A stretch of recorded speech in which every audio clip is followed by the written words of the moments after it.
Good afternoon, I'm Specialist Chicas. Today I will be teaching you how to identify topographical symbols on a military map. The risk assessment is very low. Please stay mindful for any tripping hazards like the carpet or any wires are running across the floor. Before you came into the classroom, I already laid out maps and pens and pencils. Please stay mindful not to stab yourselves with the pens, as well as get any paper cuts on the edges of the map. This block of instruction is an unclassified block of instruction. Today's tasks, conditions, and standards will be as followed. The task will be to identify the 6 basic colors used on a military map, identify the topographical symbols and marginal information as well on a military map. The conditions, we're in a nice air-conditioned classroom, so mind your area. The standard, which you will be tested on today, will be a go or no-go on identifying the 6 basic colors on a topographical map, as well as identifying the different symbols and marginal information on a military map.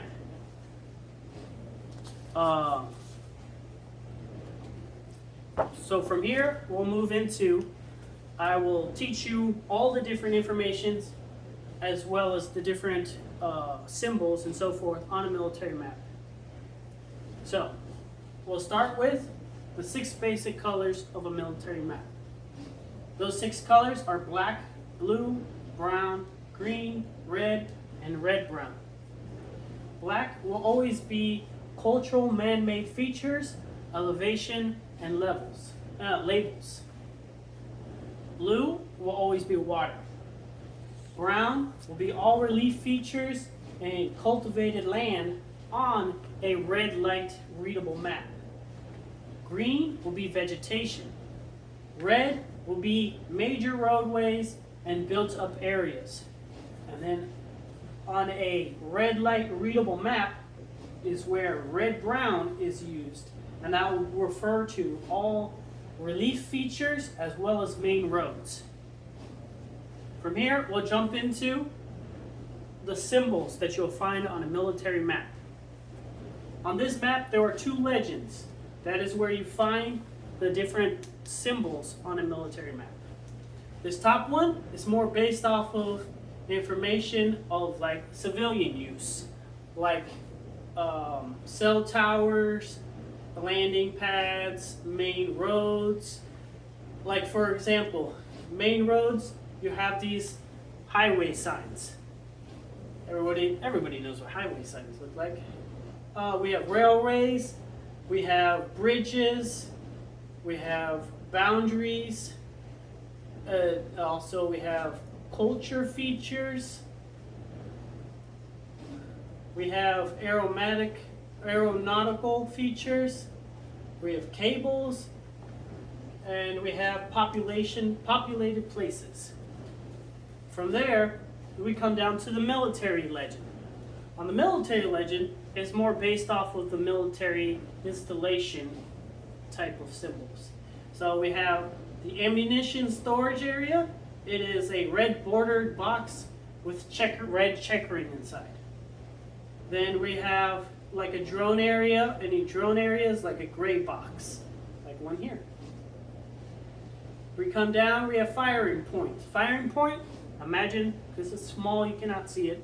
You can look back onto the maps that I have laid out if you want to follow along.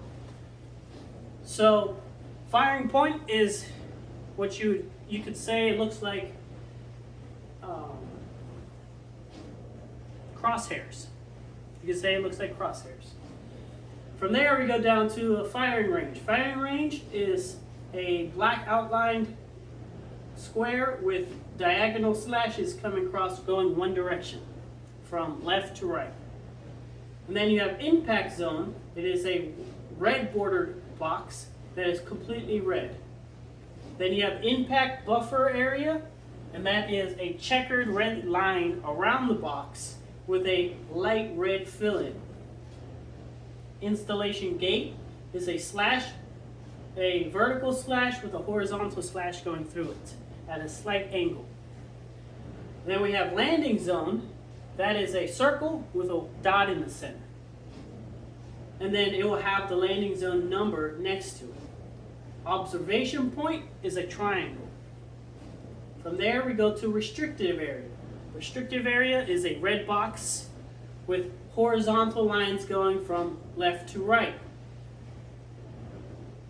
Now from there we go to the training area boundaries. The training area boundaries will have a green box around it, bordering with white inside with a number inside, labeling the training area.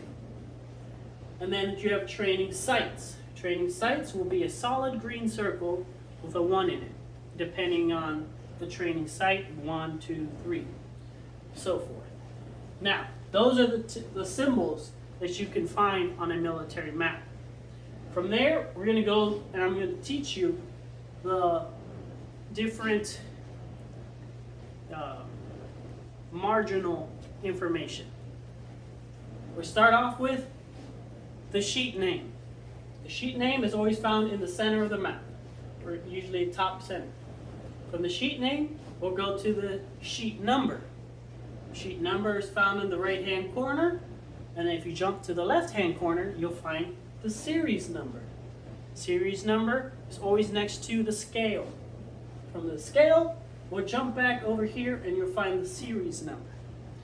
The series number is usually located right next to the addition number.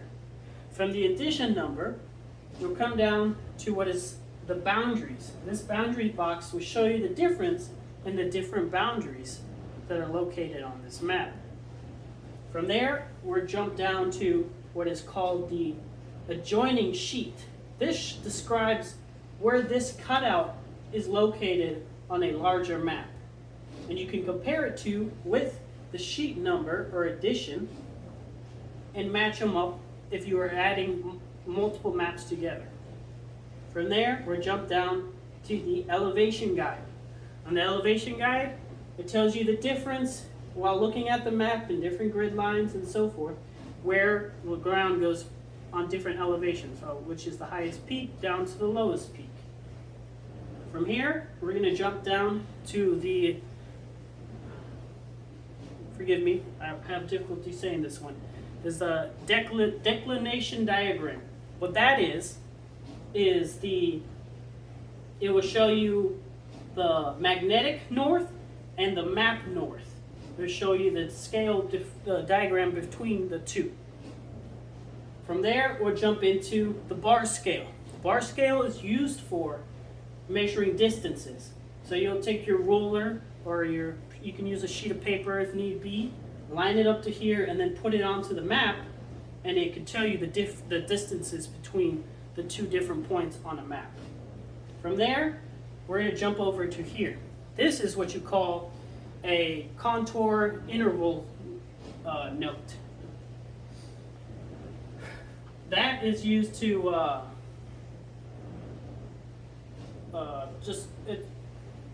you don't usually use that. Don't worry about that. So from there, we're going to go to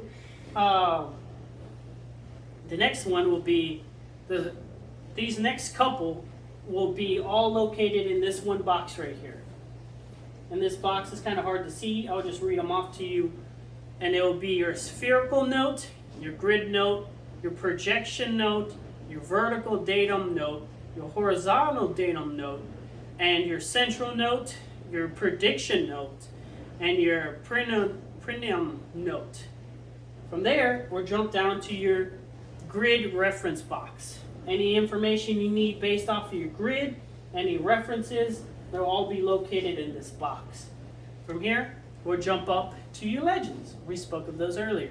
They're usually found either on the top right-hand corner, like this map, or sometimes you'll find them in the bottom, usually center or left or right side of a map. Every map's a little different. So you have your legends, then you come down to your specialty notes. Specialty notes could be any information that you may need for this that are specifications for this map. From the specialty notes, we'll come down to here, and this is what you call user notes.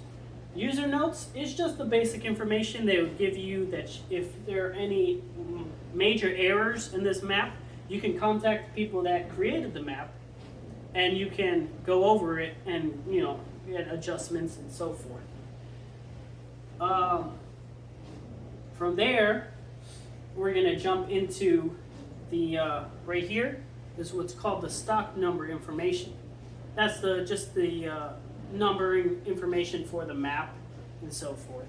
From there, we're going to jump into the conversion graph. Conversion graph is just telling you the difference, the conversions that needed from meters to feet. Now we've gone through everything that you need to know, and you will be tested on this block of instruction. I will give you 15 minutes starting now to practice this on your own on the maps that I have laid out on the desks. Please use the pencils for the practicing time.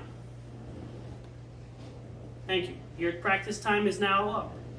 From here, put away the pencils. I will now pass out new maps that the test will be graded on. This test will be a go or no go. You'll either, any failures will be retested at the end of this course. I will give you 20 minutes to properly take this test. Your time starts now. Okay, the test is up. Please pass your test forward. At this time, I will take the time to grade all tests. Tests are all graded. We have a complete go, all goes. No one needs to retest at this time. At this moment in time, the course has come to a conclusion. We will perform an AAR. Today, you were instructed on identifying the 6 basic colors and symbols and marginal information on a military map.